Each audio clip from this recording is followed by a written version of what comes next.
जरा सोचो तुम्हारे आसपास के लोग अजीबोगरीब तरीके से मरने लगे और कोई नहीं जानता कि ये सब कैसे हो रहा है। कुछ ऐसा ही होता है हमारी आज की कहानी में। कहानी की शुरुआत होती है अमेरिकन सॉफ्टवेयर डेवलपर बेन और शॉन से, जो एयरप्लेन से रशिया जा रहे थे। अचानक उनके प्लेन की लाइट चली गई, पर जल्द ही सब ठीक हो गया और वो सुरक्षित मॉस्को पहुंच गए। यहाँ पर वो अपनी ऐप के लिए इन्वेस्टर्स से बात करने आए थे। उनकी ऐप किसी भी इलाके में हो रहे प्रोग्राम्स और पार्टीज को ढूंढने में मदद करती थी। जब वो इन्वेस्टर से मिलने जा रहे थे तो उन्होंने देखा कि दो अमेरिकन लड़कियां उनकी ही ऐप का इस्तेमाल कर रही थी। आखिरकार वो इन्वेस्टर के ऑफिस पहुंच गए, पर वहां तो उनका साथी स्काइलर पहले ही इन्वेस्टर से बात कर रहा था। उसने बेन और शॉन की ऐप का आइडिया चुराकर अपने नाम से बेच दिया और उन्हें धक्के मारकर बाहर निकलवा दिया। बाद में शॉन और बेन क्लब में शराब पी रहे थे कि शॉन की नजर एक सुंदर सी लड़की पर पड़ी, पर वो तो स्काइलर के साथ थी। जल्द ही उन्हें वही लड़कियां दोबारा दिखाई दी जो उनकी ऐप यूज कर रही थी, और मौका देखकर वो उनसे मिलने पहुंच गए। उनका नाम एनी और नैटली था। वो चारों मिलकर पार्टी करने लगी कि अचानक क्लब की लाइट चली गई और सबके फोन बंद हो गए। शहर के लोग बाहर सड़कों पर आ गए और उन्होंने आसमान में पीले रंग का धुआं देखा। अचानक वो चमकने लगा और जल्द ही पीली रोशनी की छोटी छोटी बॉल्स जमीन की तरफ बढ़ने लगी। एक बॉल शॉन के ग्रुप के पास आ गई और सभी डरकर पीछे हट गए। ये रोशनी अब बिल्कुल थोड़ी थोड़ी दिखाई दे रही थी। एक पुलिस वाले ने अपने डंडे से उसे छुआ, पर अचानक रोशनी ने उसे खींचकर भस्म कर दिया। चारों ओर हाहाकार मच गया और जल्द ही कई रोशनी वाली बॉल्स ने सैकड़ों लोगों की जान ले ली। शॉन का ग्रुप और कई लोग दौड़कर क्लब में घुस गए, पर उस रोशनी ने सभी खिड़कियां तोड़ डाली। असल में ये रोशनी नहीं बल्कि अजीबोगरीब जीव थे जिन्हें इंसानों को छोड़कर सब कुछ ग्रे दिखाई देता था। जल्द ही वो रोशनी सबको खींचकर भस्म करने लगी, पर अचानक किसी ने शराब में आग लगाकर बोतल उसकी ओर फेंकी और वो जीव पीछे हट गया। जल्द ही स्काइलर भी क्लब में घुस गया और फिर शॉन का ग्रुप छिपते हुए स्टोर रूम में पहुंचा। बाहर वो रोशनी बेरहमी से लोगों की जानें ले रही थी। अचानक कोई दरवाजा पीटने लगा तो नैटली ने देखा कि ये स्काइलर था।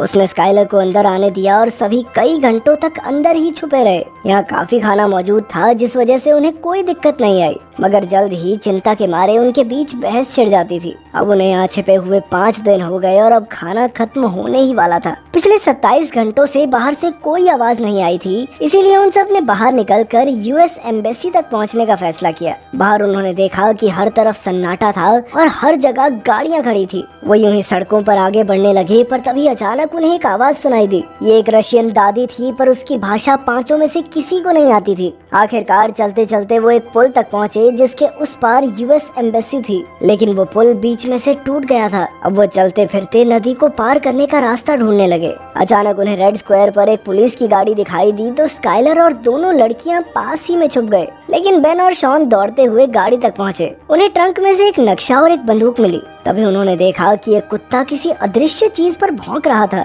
और फिर अचानक ही वो जलकर भस्म हो गया। इससे सभी लोग बुरी तरह डर गए। स्काइलर और लड़कियां पास के मॉल में जा छुपे और बेन और शॉन गाड़ी के नीचे छुप गए। जल्द ही वो जीव गाड़ी के पास आया और उसकी रोशनी से गाड़ी का सायरन बजने लगा। वो गाड़ी के आसपास घूमा, मगर नीचे छिपे हुए इंसानों को नहीं देख पाया और चुपचाप वहाँ से चला गया। इसके बाद बेन और शॉन तुरंत दौड़कर मॉल में अपने साथियों के पास पहुँचे। उन्होंने देखा कि एक प्लेन यहाँ बुरी तरह क्रैश हो गया था। स्काइलर ने कहा कि उन्हें यहीं रुककर मदद का इंतजार करना चाहिए, पर बेन और शॉन ने कहा कि उन्हें जिंदा रहना है तो आगे बढ़ते रहना होगा। उन्होंने हिसाब लगाया कि ये जीव बिजली से घिरे हुए हैं, इसीलिए उनके पास आते ही बिजली से चलने वाले डिवाइसेस अपने आप जल उठते हैं। अब उन्होंने हर जगह से लाइट बल्ब इकट्ठा करके अपने गले में बांध लिए, ताकि जब भी वो जीव पास आ रहा हो तो बल्ब के जलते ही वो चौकन्ने हो जाएं। इधर शॉन ने देखा कि बाहर के बल्ब जलने लगे थे, यानी वो जीव पास ही था, पर वो डर के मारे कुछ कर नहीं सका, वहीं जम गया।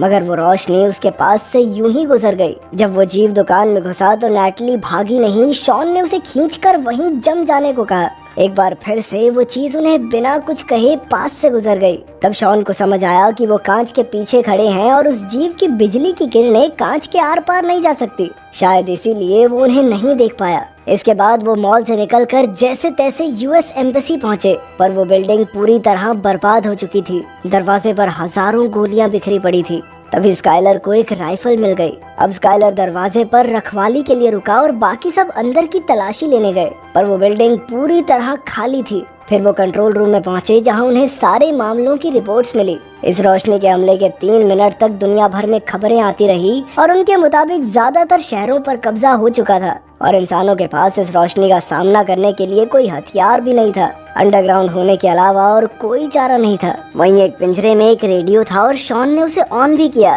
पर रशियन भाषा किसी को समझ नहीं आई। इसके बाद सबने देखा कि बाहर पीली रोशनी की कई बॉल शहर में चारों ओर तबाही मचा रही थी। पर फिर उनकी नजर स्काइलर पर पड़ी, जो यूं ही सड़क पर घूम रहा था। तो शॉन और बेन उसे बचाने के लिए दौड़े। जाने से पहले उन्होंने नक्शा और रेडियो उठा लिया। फिर जैसे ही वो स्काइलर तक पहुंचे तो गाड़ियों की लाइट्स जलने लगी, यानी वो जीव आसपास ही था। स्काइलर ने बेन और शॉन को भागने को कहा और खुद गोलियां चलाकर उस जीव का ध्यान भटकाने लगा। जल्द ही रोशनी ने उसे भस्म कर दिया, पर बेन और शॉन की जान बच गई। बिल्डिंग में जाकर शॉन ने देखा कि थोड़ी दूर एक बिल्डिंग के कमरे में लाइट जल रही थी। किसी तरह छिपते छुपाते वो सब उस बिल्डिंग में पहुंच गए, पर अंदर घुसते ही वीका नाम की एक लड़की ने उन पर बंदूक तान दी। उन्होंने उसे समझाया कि वो रोशनी के हमले से बचकर यहाँ तक पहुँचे हैं, जिसके बाद वीका उन्हें अंदर ले आई। उन्होंने देखा कि वो कमरा चारों ओर से मेटल से ढका हुआ था। वहाँ का मालिक सर्गे था, जिसने बताया कि उसने ये कमरा इस तरह से डिजाइन किया था कि यहाँ पर बिजली टिक नहीं पाएगी। इस तरह वो इन खतरनाक जीवों से बचे रह सकते हैं। वीका को रशियन समझ आती थी, इसीलिए शॉन ने उसे एक रेडियो मैसेज सुनाया।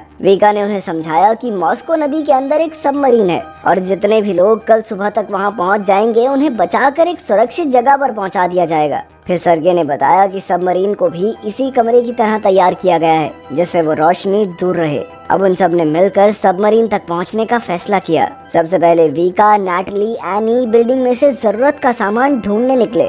उधर सर्गे ने बेन और शॉन को अपनी बनाई माइक्रोवेव बंदूक दिखाई, जो उन जीवों के चारों ओर से बिजली की परत हटाने की ताकत रखती थी। जल्द ही उस जीव की नजर लड़कियों पर पड़ गई और वो बिल्डिंग में घुस आया। तीनों लड़कियां तुरंत कमरे की ओर भागी और ऐन वक्त पर अंदर घुस भी गई, पर जल्दबाजी में दरवाजा ढंग से बंद नहीं हुआ। अचानक वो जीव अंदर घुस गया और लड़कियां एक कांच के टेबल के पीछे छुप गई। तभी सर्गे ने अपनी माइक्रोवेव बंदूक से हमला करके उस रोशनी को फ्रीज कर दिया और बिजली के पीछे छिपा हुआ उसका चेहरा सबको दिखाई देने लगा। अब सबको समझ आ गया था कि ये अजीबोगरीब सी रोशनी असल में खूंखार एलियंस थे, जो धरती पर इंसानों का नामो निशान मिटाने आए थे। बदकिस्मती से इसका असर कुछ ही पलों के लिए रहा और एलियन ने एक बार फिर से गायब होकर सर्गे को भस्म कर दिया। वहीं शॉन और बेन एक खुफिया रास्ते से भाग निकले। नैटली ने धमाके के लिए डीजल का टैंक तोड़ डाला और बेन और शॉन के पास पहुंची, पर एनी डर के मारे भाग नहीं पाई और उस एलियन ने उसे जलाकर भस्म कर दिया। उधर वीका सीढ़ियों से नीचे आ गई और अपने बाकी साथियों के साथ भाग निकली।